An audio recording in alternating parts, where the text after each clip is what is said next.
welcome back to the Smoke and Mirrors podcast, your destination for the latest in movie news and reviews. We are your hosts, Rob, Dave, and Triz, and this week we give you our thoughts on Reservation Dogs, a new episode of Power, Tommy, I call it, not Force, the new episode of Winning Time, Changeling, and we dive into the anime corner with Jujutsu Kaisen and Bleach. Now let's start the show. How we living there, fellas? Yeah, good, man. Good. As good. I just want to say thank you to everyone who subscribed on the YouTube channel. I appreciates that. Subscribe. Apparently, if you say it in the first 30 seconds or so, more subscribe, motherfuckers. I've said it 5 times now. They take that sheep mentality, yeah?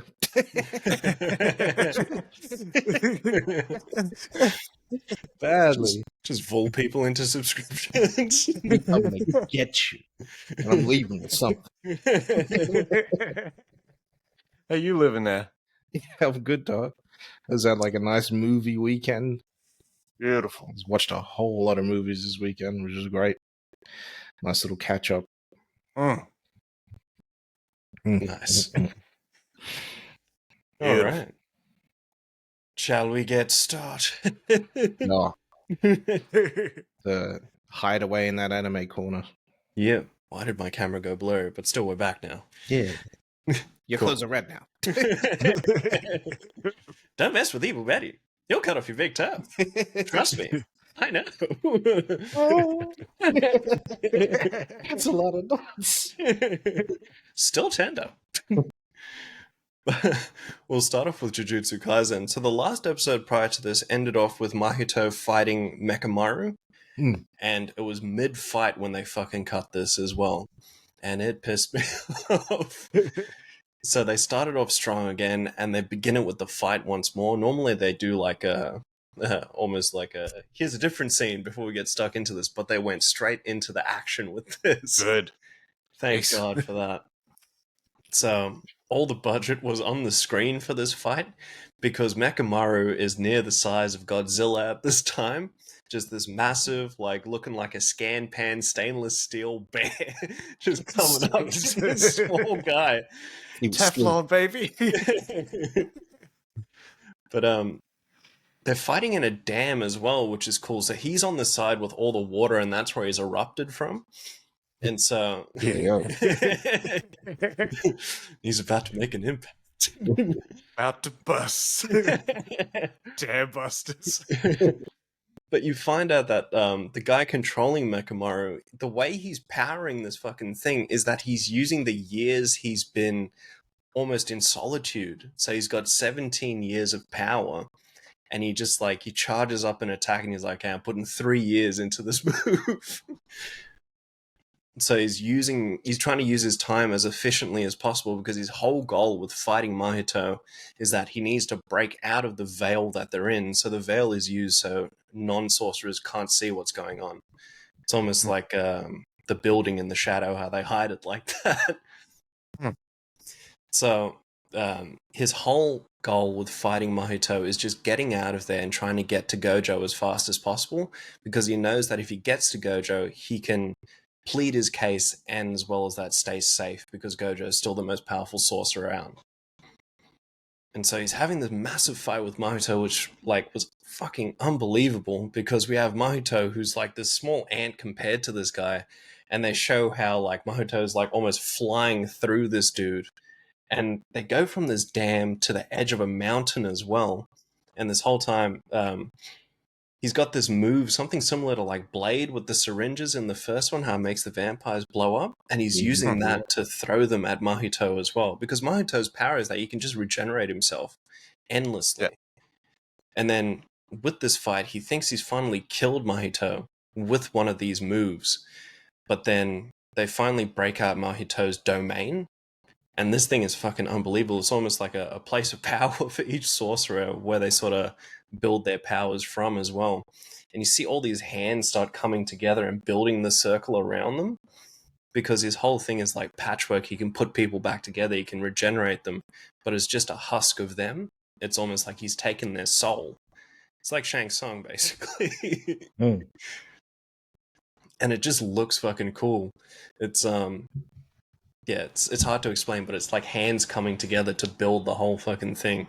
Is it But like Doctor Strange? You know, when the yeah, hands start like coming together like that? yeah, exactly like that.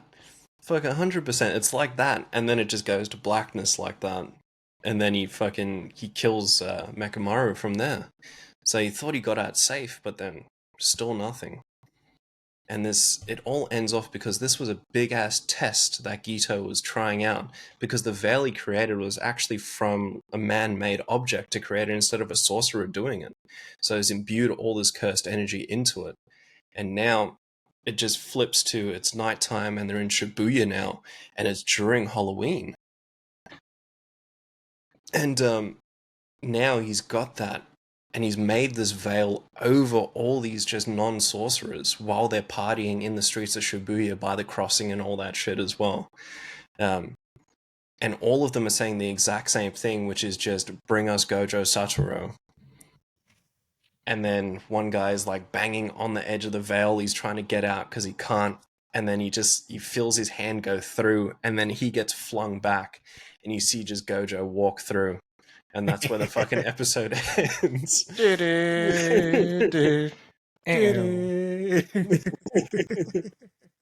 It's just Anakin carrying Shmi and just like death stares. The law. Fuck, I love that scene. Anakin would have killed everyone there. Fucking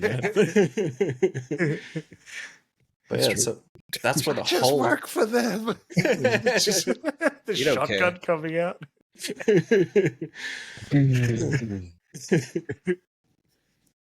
But I just pictured the Batmobile when it shoots Bane in Dark Knight Rises. He goes flying like that. I laugh every time. Oh man, It's the worst. The worst. Don't slow it down, Nolan. Jesus. Yeah, and Nolan ain't the O to slow it down. But anyways, Yeah. I don't need to see the villain, bloody what's his face, twirling the mustache. Like, just it'll happen. But so it ends with Gojo showing up, and my issue currently is that I've ruined like a lot of the story for me coming up, so I know what's going to happen in the coming episodes as well, and there's some really cool shit. And thank you to Twitter, or X as they call it now, for actually ruining a piece of that for me too. There's literally a page dedicated to just ruining people. But yeah, it just came up on my recommended and I cried. damn. But yeah, that was the end of this episode. I can't wait for the next one. So with Bleach, like I mentioned, Ichigo showed up now. I thought it was just going to be an ongoing fight for the next few episodes, but there hasn't been any smoke from Ichigo. It's just been him realizing that Ishida, who was his best friend, is now part of the enemy's crew. He's the heir to the throne, and he's going to try find Ishida to fucking be his friend and get him back, basically. Oh my god. He's like, I'm either going to reason with him and he's going to be my friend once more, or if he doesn't want to, I'm going to beat him up and he's going to be my friend again. The hell? Yeah, and everyone's really like banded around him. It's like, yeah, the power of friendship, let's go. But this episode doesn't focus on Ichigo shortly after those few minutes. The episode is called The March of the Zombies, and I feel like a lot of these seasons coming up to, you know, the ends of these are just almost like, what's the best way to do it? It's like, you know how 50 doing his Get Rich or Die Trying concept now? It's like that. So they're giving you all the hits in 1,000 Year Blood War. So part of the original Bleach was the Waco del Mundo arc. And it's legit just like... Del Mundo.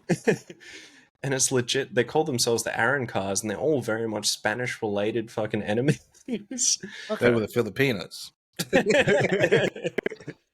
And how these guys operated was that Hollows were, Hollows are the demons of the Bleach universe, but Aaron Cars are almost like Hollows that have evolved. So they're the gorillas who turn to man.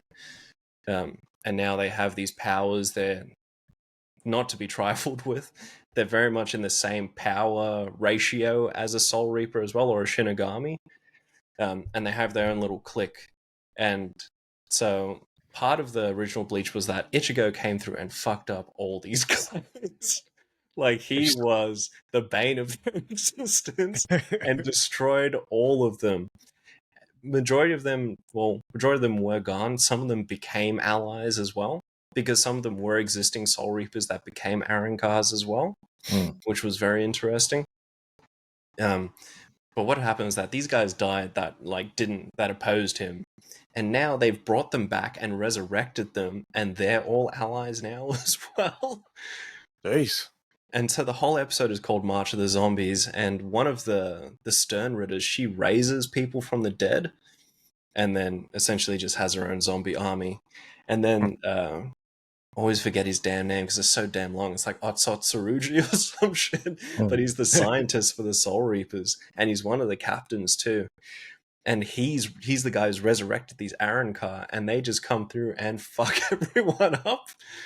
Jeez. But because of that existing relationship, which was kind of cool, like, you don't see them at first, you hear them, and then everyone who knew them was like, oh shit.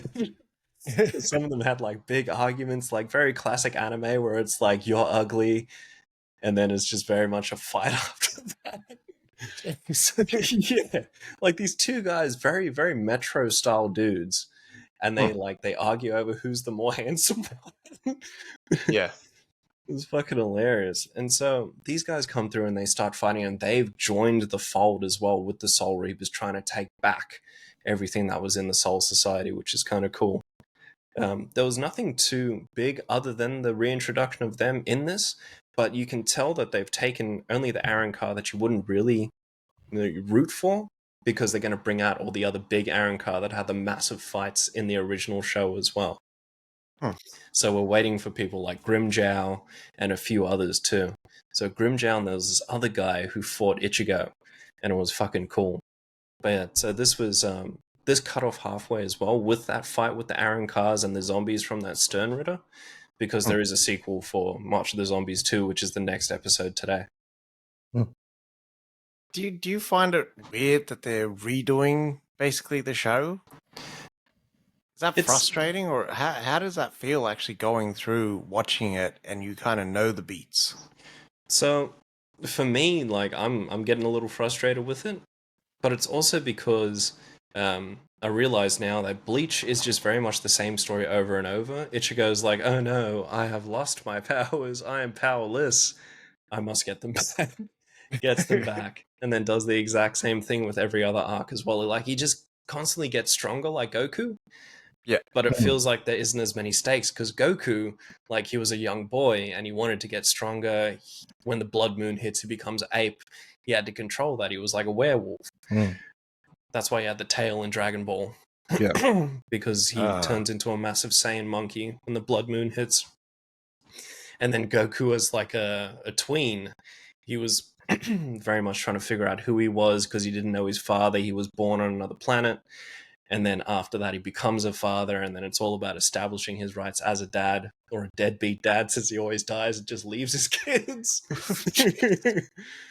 But it was always a quest to get stronger, but there was cool things in between because the other characters were interesting. Whereas with Bleach, it feels like Ichigo is your most interesting character, whereas everyone around him doesn't have enough time for you to feel invested. So you're almost just waiting for Ichigo to show up at every point. But when Ichigo shows up, it's some of the coolest fights. The only other person who I rank is fucking cool is Kenpachi Zaraki, because he's just like balls to the wall, and it's all samurai sword fights. It's fucking cool. I like this. Yeah, because he's like the anti-hero. It's fucking mad. But yeah, like, that's my big issue with Bleach. But like, I don't know, I just can't stop watching now. I've watched like 400 episodes of this shit. I can't say no now. Fucking hell. I'm invested 400 episodes in. It's been 84 years. Yeah, here's a fucking bombshell for you. I'm gonna start watching One Piece now. There's 1,080 episodes currently. Good luck with that. I know. It's gonna have a fucking mold in the couch. What do you mean? The secret labs is meant to have memory foam. The mold should be there. Jeez. Might need to put a percolator in this room. Fucking hell, big toaster oven or something. And a fridge for my strudels. Fuck, if I could have apple turnovers all day, you know I would. Right. Get that cream whipped. Fucking hell. Wait for the cream. Fuck, I need to watch that again. I'm gonna watch Django, Inglorious, and fucking Hollywood Once this upon a week. time? Yeah. I was What a fucking watching something the other day, and they were eating strudel, and I said out loud, "Wait for the cream." And I actually waited for the cream and put the cream on. You know what's wild? Is he doesn't say that line in English. No, It's in German. But I will still say it in his accent. we understand. We can see his actions. We understand what Landa would do. Yeah. That eccentric bastard. Love it. That's why he won the Oscar, man. That's right. Killed it. All right. Moving into Res Dogs. This week, great episode again. So this one, it almost plays out like an interrogation. So they plan to break out the character Graham Greene's Maximus that we've met before. And they're kind of retelling the story to Big Zahn McClarnon as he's interrogating them. So the episode was about like repairing relationships. It starts with damn it. Her name just evaded me. But it starts with Fixico, which is the elder that this character's been learning from. He's like the healer in the community, Kern. He has a heart attack, and then he gets rushed off. And there's so much bad blood between Fixico and Maximus. Maximus is in a mental health institution. Fixico's like basically on his deathbed. So they hatched the plan to reconnect the two because they've been beefing for years.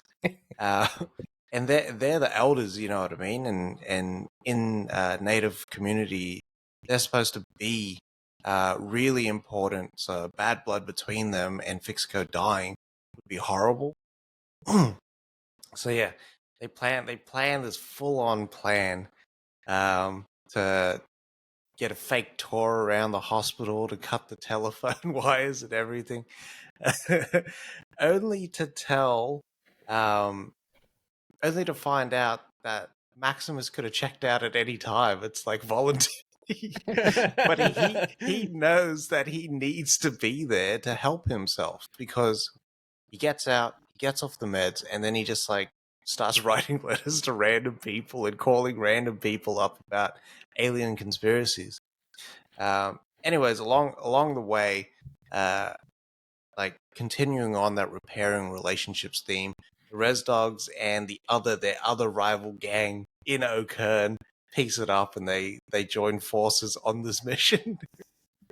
As well as Kenny and Kenny's little lackey that goes with him. And then basically they get back and the episode ends with Maximus and Fixico in the room. You don't really hear what they're saying because the camera kind of pans out and the door closes. But it's played over Kenny telling Big, who's the cop, sorry, the Respol officer, why he decided to help. Because he's white. Kenny is white. He lives on the outskirts and whatnot. And he says everything that kind of like describes family. He even takes the rap for the whole operation because they end up blowing up the fucking bus on the way back into the reservation. So yeah, he kind of lives next to the native Americans, but he's not part of the community really. At one point he even asked to be called Uncle. He's like Uncle KK, but not 3 Ks because that's bad. But my take is he's looking from the outside in because he's on the outskirts, and he's sort of like he sees the richness in the community and the beauty of native culture, and from viewing it, he wants to be a part of it. Because it's the same thing with like PADS, the post-Avatar depressive syndrome, where people see this movie and then go back to their normal lives and realize it's not that deep, bro. No. Like there's no bonds, there's no ties to something greater or bigger like a community. So I think that he represents the viewer in that way, where the viewer now has like native representation on screen and actually gets to see from a native perspective, sort of their communities. So I thought that was pretty cool. Great episode. It was heartfelt at the end. Graham Greene is always great. It was funny also the contrast between the town healer being healed from like a separation that he had with, he called him his brother cousin, which I had not heard before, except for Jules, who calls one of her relatives her sister cousin. But yeah, awesome episode.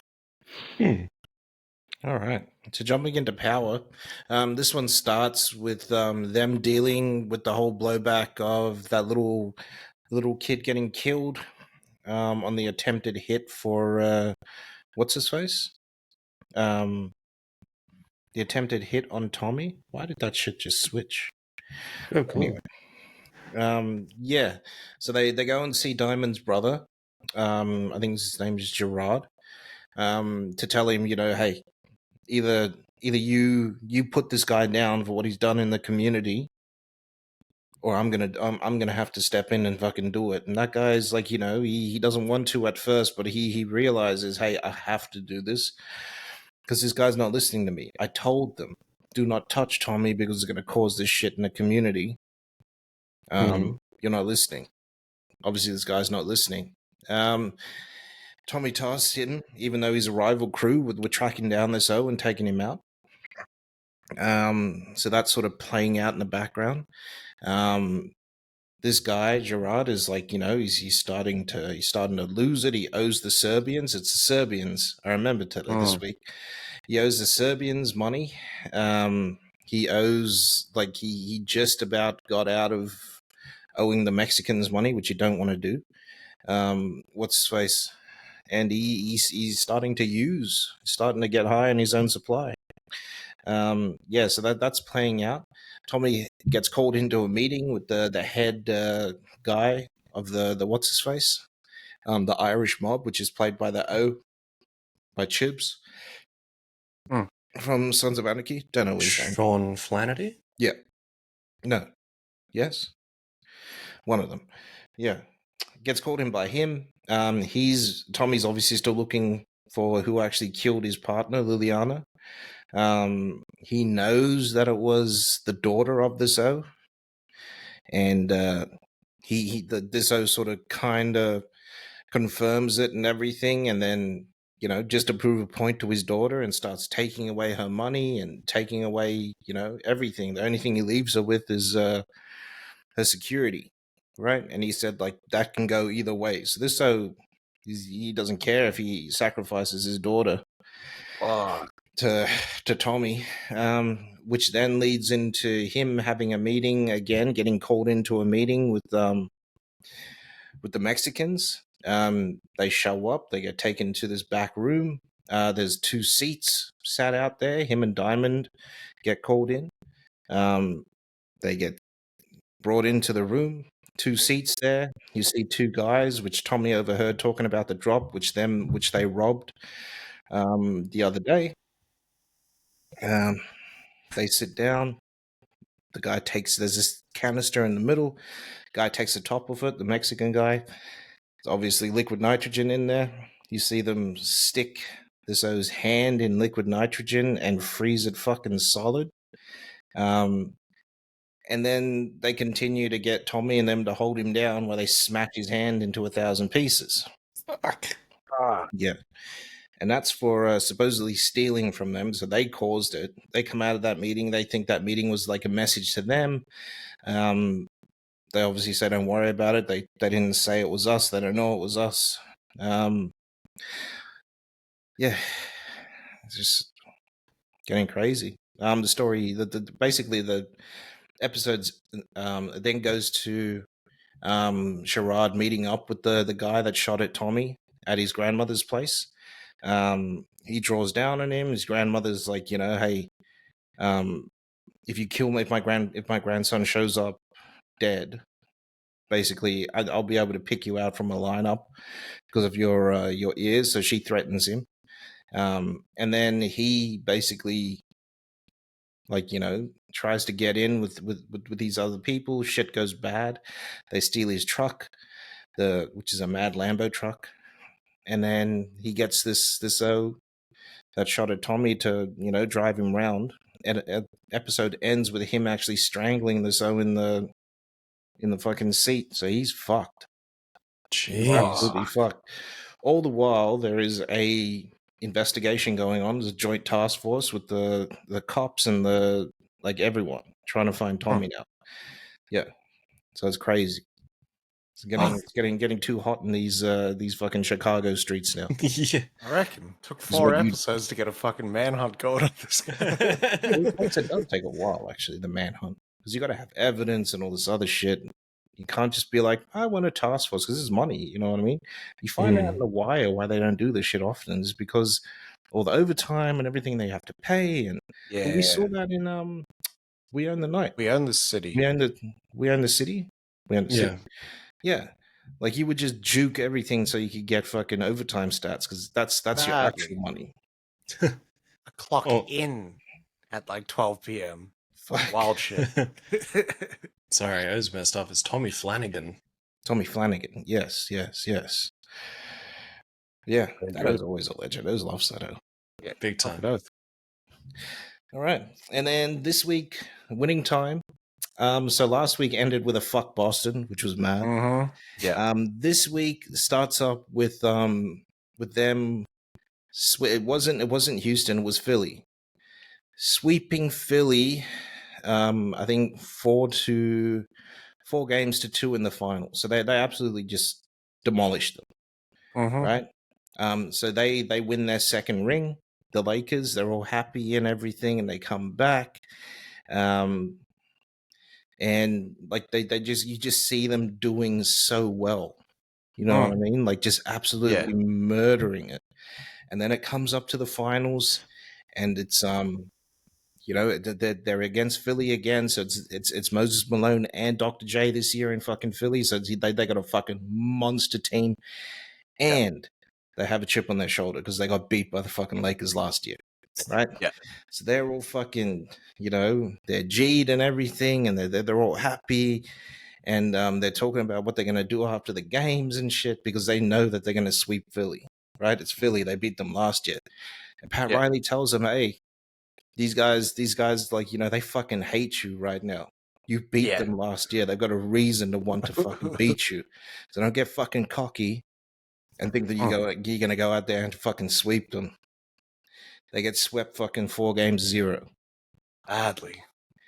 Like, it was fucking wild. And they just come back just fucking despondent. Like, they just have no idea. And then it's just the backlash. You know what I mean? Like, it's the fact that the previous year they won a title for their city. And then like, it just turns to shit straight away in that next year. Like, they just couldn't get it done.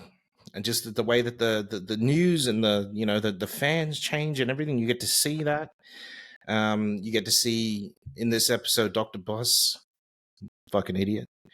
So Dr. Boss is still married to his wife, so he can hold on to his team. Right? In the previous episode, Dr. Boss gets married. Yeah. In this episode, she finds out, hey, you're still married to your other wife. You didn't file the divorce papers. Like, what the fuck's going on? She ends up leaving. It's fucked. Because, I mean, he has to, right? For legal reasons. Otherwise, his ex-wife gets that team, which he doesn't want, right? In this episode, we get to see... so Irving's like been having this sort of relationship with like this girl from town called Cook. who he eventually like marries in real life, which is cool. But they were going out. Irvin started fucking around with all those women's. Yeah, while she was in Detroit. Yeah, and then they break up twice because of this shit. And then Irving just starts. He realizes that he can't live without Cook. You know what I mean? Like Cook is. They're on the phone to each other, even though they're broken up. They're on the phone to each other every single day. Like that's like the love of his life. You know what I mean? And she was coming out to San Diego. He was starting what's his face camp for the season start of camp. And she's like, you know, why he's like telling her, why don't you you're going to be out here? Why don't you come and see me? And she's like, well, you know, why do I have to come see you? Like, you can come see me and support me as well. And he's like, but it's the start of camp and all this other shit. And what's his face? He sees one of his guys get traded, and he's like married currently to this chick from Fame, who ends up winning a bloody Golden Globe and all this other shit. She's a really famous black chick. She's amazing. Debbie Allen. Yeah. And you know, he sees what they have and how much, like, you know, how much better she actually makes him, and he's like, fuck this. Flies out to San Diego, supports Cook so she can get this deal with this clothes place because she's a fashion designer, and basically tells her, you know, I don't want to be with anyone else but you. I want another chance and all this stuff. They get back together, which is cool. All the while, you know, they're all gearing up for this next season, right? It cuts to, I think, a year later. Irvin's he gets engaged and everything. And they do this mad cut between the start and towards the end of the season, the basketball season, which is before that, actually, Kareem's house burns down. Right? Kareem's house burns down. And, you know, Kareem's a real prickly character, didn't like to talk to fans or anything like that. And supposedly they said that he had like $30,000 worth of records and whatnot that burnt down in the house because Kareem was like big about his music, just like Magic. He comes back after that. There's one for that first game, and he's like, you know, doesn't want to talk to the fans, and he sees this kid with a Herbie Hancock fucking record. He's like, what the fuck is this? Like, he's like, is that one of your favorites? And he was like, it's my dad's favorite. We heard that, you know, yours got burnt up in the fire. I wanted to give you mine. And he looks around and he just sees people with records for him. And he comes in to the training room with just a stack of records. And he's like, he walks in and they're like, you know, you shouldn't be here. You could take the day. You know, your house just burned down. What's his face? And he's like, guys, can we sit down? And he basically tells them, look, like, we need to play every game at 100%, not for us, but for the fans. You know what I mean? And then it cuts through to this mad fucking montage, and you see Magic dribble the ball out, and he passes the ball, but then it cuts into fucking what's his face, Bird catching the ball, and you see like the Celtics playing, and then you'll see Bird pass the ball, and then Magic will catch that ball, and it's the fucking Lakers playing. It's fucking mad. So they're gearing up for that fight with the Celtics now, which is fucking mad. Yeah. That's ends. Yeah. Ends on another. Yeah, ends on another fuck Boston. But also a fuck LA. Yeah. Oh, shit. I got so G'd. Badly. I was like, fucking give me the next episode, mate. It was like the first time I watched it, because I just like, oh, fuck, Winning Time's out. I'll give this a go. It was fucking 8 episodes out, so I was smashed through 8 episodes in one night. And just fucking haggard. Yeah. And next day, I think it was up until 6:30 watching this shit, and then I was like, fuck, now I gotta wait until next like Friday to watch this shit. Yeah. That's my problem right now. I was watched 16 episodes in 3 days. Fucking hell. It was but just this so episode, loved the fucking, like, they got so used to winning in that period. Yeah. They took it for granted.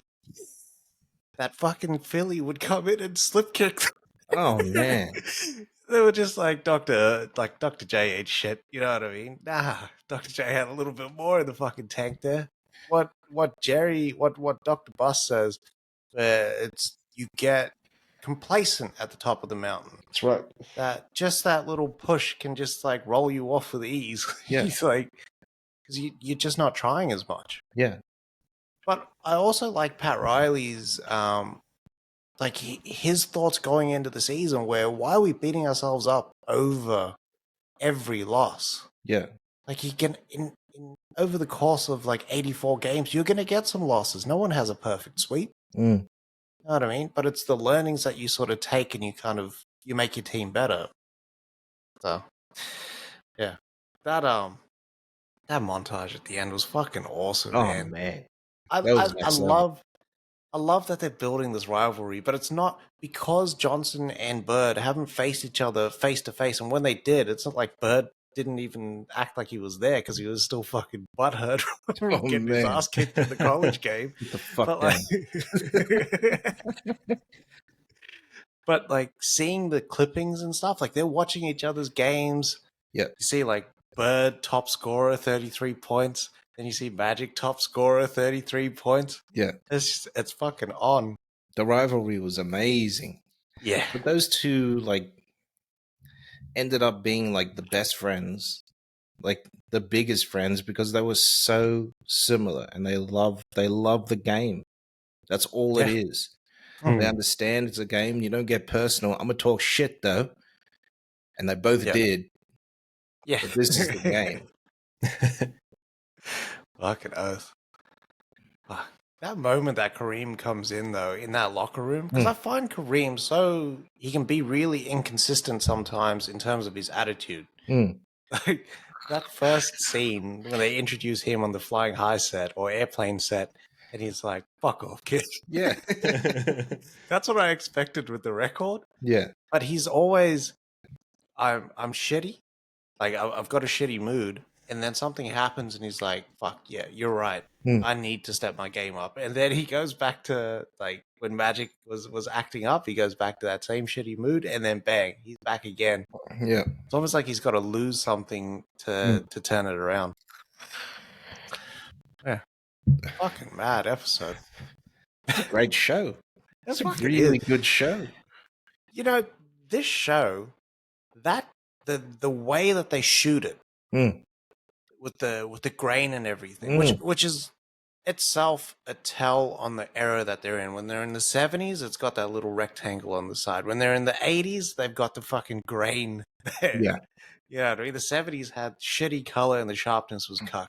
The 80s had shitty sharpness and the grain was there. It was really evident and whatnot.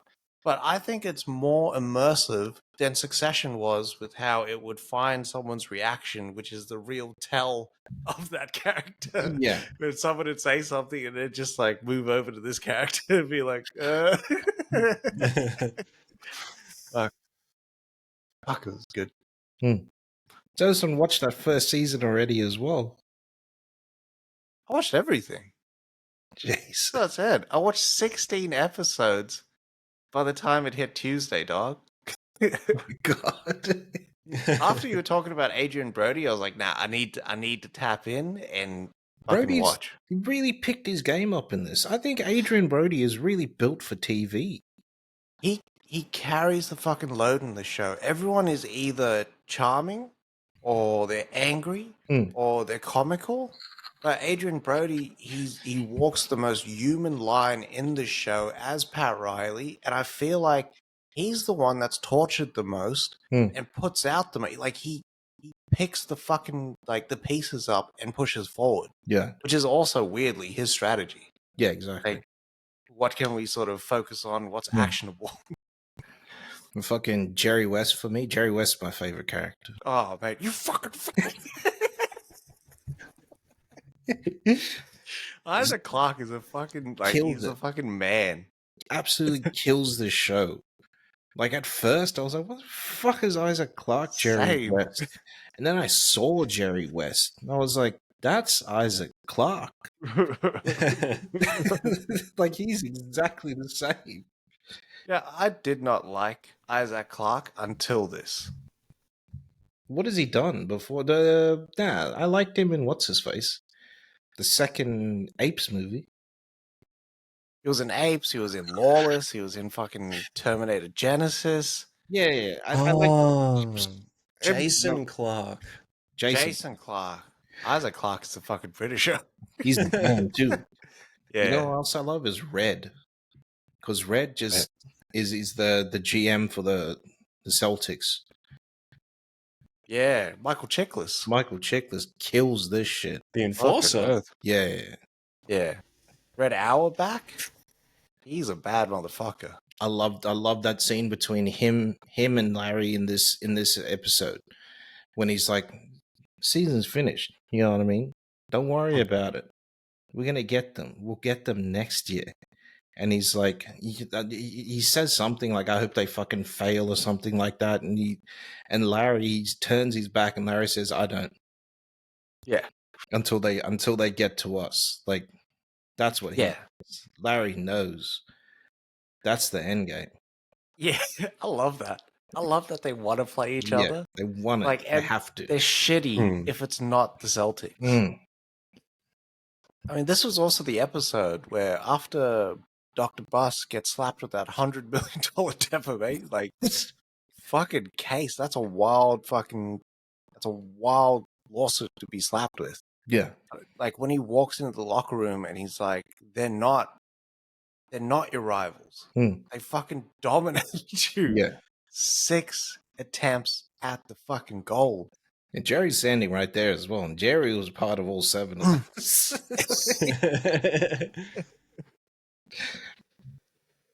Fucking Jerry Weston.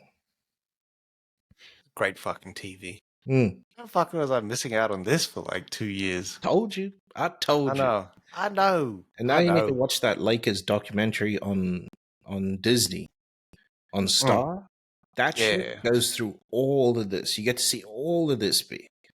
Because it's like a 6 or 7 episode bloody thing. I was watching that while watching episodes of this. Because they would come out, like that would come out. They would both come out on Friday. So I would watch an episode of this, that first season, and then watch an episode of that. It was so good. Disney alley-ooping the competition. Fucking badly. Just using them. The usurpers. Jesus, I'd like to see more of shows like this, to be honest. Fucking oath, yeah. Yeah. It's not 100% accurate. Apparently, Honey's not even fucking real.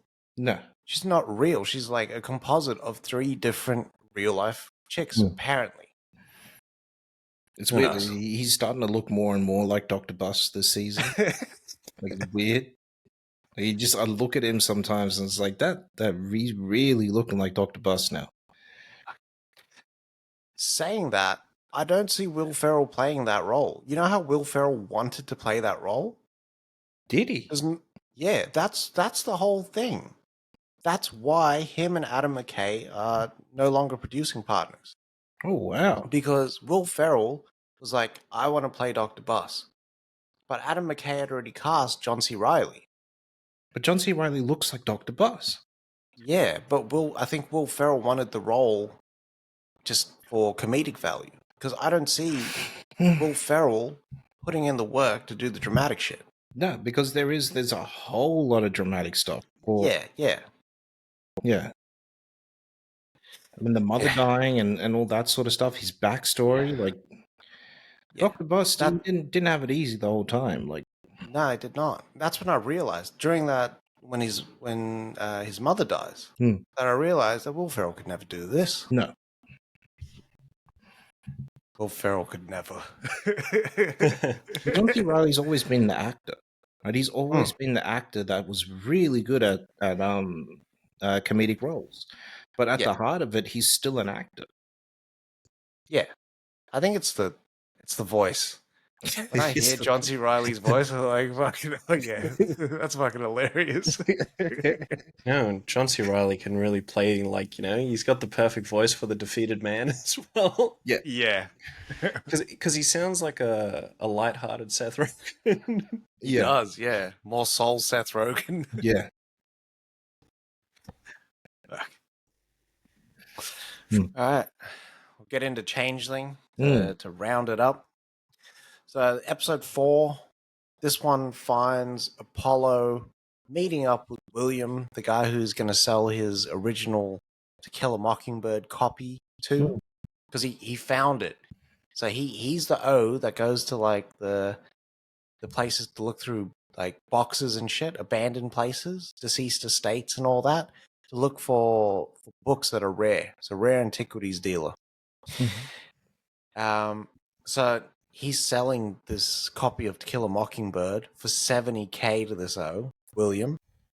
Because William, they kind of say that William has never been laid in his life because he's just in like these old trackies and stuff. He's just goofy and just out of place. But yeah, William sort of he helps Apollo find this island in the East River. Now they get to the island and whatnot, and they're basically taken over by this group of women.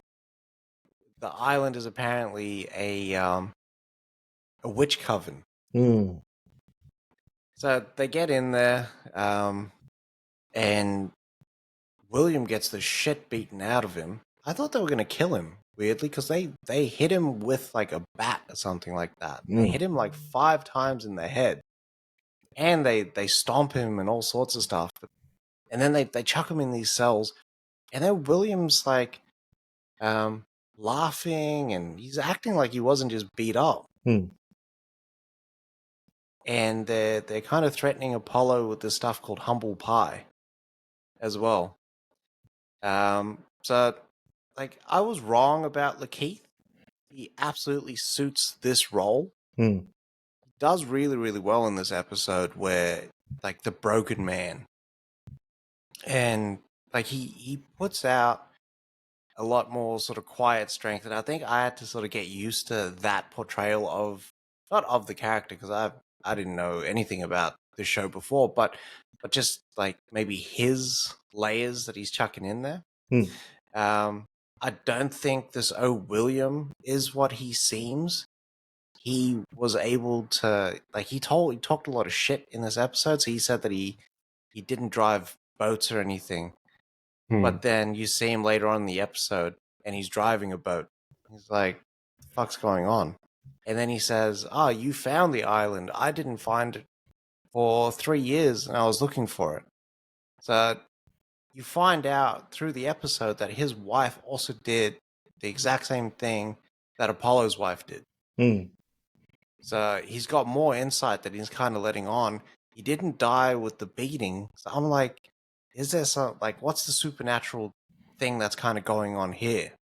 They still haven't let on about that third fucking wish that Emmy wanted to, or that she made, but Apollo doesn't know of. I don't know if it's confirmed that she wanted to be a witch or whatever. But in the episode, Apollo's mom bookends it. And it starts with her throwing a briefcase into the East River, it looks like. So I don't know if she's kind of gone through this shit before. And she had to get Apollo back. So this is a lot more questions and not many answers. It's just like you sort of get to just the next bit where you're going to find out more and then probably get more questions and whatnot. But I'm liking it. We're 4 episodes in though, out of I think it's 8, or it might probably 10. Apple likes to do a 10. Yeah. So I'm keen to see where it goes. The halfway point should be that tipping point that lets you know where Apollo's got to sort of head out. Because again, it's about him going into like a fantasy dreamland to go get his wife and kid back. But the whole time I thought, I don't know if I would be strong enough or forgiving enough to want to go get my wife back after she did this wild shit. Yeah. No, that does sound fucking wild. It's 8 episodes for the Changeling. Fucking hell, well, we're at the halfway point already. So They better step on the fucking gas next episode. funnily enough, I've heard humble pie before. So it's basically a way, if someone's going to feed you humble pie, it basically means that you're going to receive humiliation for a mistake you made, and you're also going to like apologize for it as well. Yeah. But it derives from medieval times because humble pie was an awful pie. Ew. Okay. Because weirdly enough, I had a member go off at me once and say I was going to get served humble pie. Fucking hell, that's a threat. That's a threat in my books. 85% of the pie could be considered awful anyway, so, you know. That's true. Just mask it well with the other 15% mince. That is correct. Actually, made pie. Made pie on Saturday. How'd it go? A1? Yeah, it was Knock good. it out the park? So we did a short pastry for the base, and then we just like shepherd's pied the top with mash. But we used beef mince, mushroom, and onion for the filling. Oh, you're going to tell me about the mushrooms, dog? That umami just hits with the mushrooms. It's so good. Fucking oath. Yeah, that's it for Changeling this week. See what happens next week. Yeah, that's a wrap on the after show special. We'll be back on Thursday with our thoughts on Liam Neeson's actioner, Retribution, which is also available on VOD, but, you know, seeing it in the theater, I'd rather see it in the theater, to be honest. Yeah. True. Yeah, catch us on all social media, Instagram, Facebook, TikTok, Twitter, Threads. Check us out. Give us a like and a subscribe on YouTube. Just gets us into more spaces, gets that content, bring it back to you. And yeah, love yourself, love movies. Vape more, smoke less, and wash your ass. Fuck Boston.